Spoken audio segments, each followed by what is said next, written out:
Technical skills matter करते हैं, आपकी स्टडी मैटर करती है, सॉफ्ट स्किल्स की तो ज़रूरत ही नहीं है। कौन पूछता है आपकी पर्सनैलिटी को? कौन देखता है इस तरीके से आपको? अरे आप अंदर से मजबूत होने चाहिए, आपका कंटेंट अच्छा होना चाहिए, आपको बात करने का तरीका आना चाहिए और बस everything is sorted, you have your degree in your hands. सच बात बताइए, क्या सिर्फ इतनी ही चीज़ें ज़रूरी होती हैं? हाँ, ये ज़रूरी होती हैं, बट जैसे एक सब्ज़ी में नमक का भी एक रोल होता है, चाहे थोड़ा सा ही सही, बट सब्ज़ी का मज़ा वहीं से पता चलता है। उसी तरह से आपकी अपीयरेंस, आपकी personality, the way you appear, the way you use your body language, the way you smile, everything matters. आप सोच के देखिए, एक छोटी से छोटा इवेंट ही क्यों ना हो, चाहे एक बर्थडे पार्टी क्यों ना हो, आपका बच्चा जा रहा है, आप उसको भी रेडी करके भेजते हैं, और सपोजिटली आपको अगर खुद भी अपीयर होना पड़ जाए तो आप खुद भी रेडी होते हैं। अगर मैरिज सोल कनेक्शन है तो उसमें इतना तैयार होने की क्या ज़रूरत है? दूसरी चीज़, एक जूम मीटिंग ले लीजिए, चाहे आपके टीम मेंबर्स के साथ ही है। मैं नहीं कह रही आपको कोई बहुत बड़ा क्लाइंट है, तो भी आप अपने हेयर कॉम करते हैं, अच्छे से ड्रेस्ड अप होते हैं। I am not talking about the full suit and boot, but I am talking about a basic appearance. वो आप करते हैं कि नहीं करते हैं? कॉन्शियसली और सबकॉन्शियसली ये सारी चीज़ें हम बचपन से ही करते हुए आए हैं, और हमारी मदर्स ने हमारे अंदर ये एम्बाइब करी है कि अच्छे से तैयार होकर जाओ, अच्छे से रहो, रोज़ नहाने के बाद आपको रेडी होना है।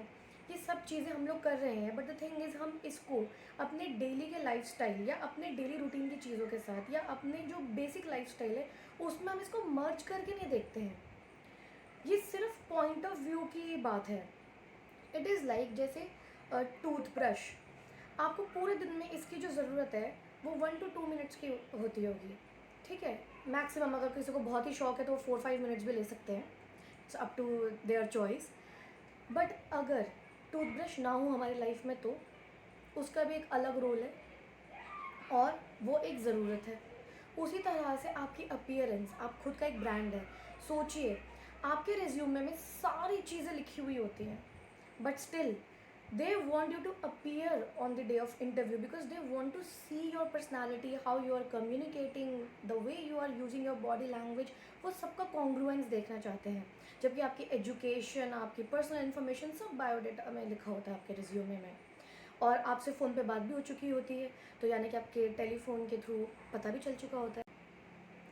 क्यों जब आप एक डेट पर जाते हैं तो रेडी होकर जाते हैं? क्यों अमिताभ बच्चन केबीसी पर सूट बूट में आते हैं? क्यों हमारे देश के प्रधानमंत्री भी तैयार होके ही भाषण देते हैं? या बड़े बड़े पॉलिटिशियंस भी अगर आप देख लीजिए, या coach, guru, they also follow a set of styling, a pattern of styling. क्यों? Because they want to look professional plus a responsible person, and they want to look the part. They want to focus on their work. वो ये नहीं चाहते हैं कि लोग उनकी appearance पर बात करें, एक नेगेटिव कमेंट को लेकर देखें, या फिर लोग उलझे से हो जाए उनको देखकर। अगर आप शोले मूवी का भी एग्जांपल लो तो गब्बर, जय एंड वीरू, तीनों ही लोग टैंड थे, तीनों ही लोग शैबिली उनके हेयर थे और सारी चीज़ें थी, जैसे वो नहाए ना हो, तीनों ही ऐसे लगते थे। But there was a difference. Gabbar villain क्यों लगते थे? द वे ही dressed up, not the way, not because of his color or his hairstyle, the way he dressed up, he appears villain, plus body language and communication तो खैर था ही उनका। सो एक first glance में जो लोग आपको देखते हैं तो आप भी अंदर ही अंदर ये चीज़ चाहते ही हैं कि लोग मुझे रिस्पॉन्सिबल समझे, एक रिस्पॉन्सिबल पर्सन, एक professional and an intelligent person, कि ठीक है, देखते ही ये मैसेज जाए और आप जिस काम के लिए वहाँ पर गए हैं उस काम पर आपका फोकस रहे, उस मीटिंग पर आपका फोकस रहे, और लोग, अगर आप पढ़ने जा रहे हैं तो पढ़ाई पर फोकस रहे, ना कि इन सब चीज़ों पर कि लोग आपकी अपीयरेंस को लेकर कुछ नेगेटिव कह रहे हैं। और प्लस क्यों इतना अच्छा लगता है जब आपकी अपीयरेंस पे कोई तारीफ़ करता है? वो फील फैक्टर क्यों होता है? क्या आपने कभी ये चीज़ सोचा है कि आपके इस फील फैक्टर से आपकी प्रोफेशनल लाइफ में प्रोडक्टिविटी इंक्रीज़ होती है? आपका काम करने का तरीका, the way you dressed up, the way you feel, आप जैसा तैयार होते हैं वैसा ही सोचते हैं, उसी हिसाब से बिहेव करते हैं। Thank you so much for watching this video.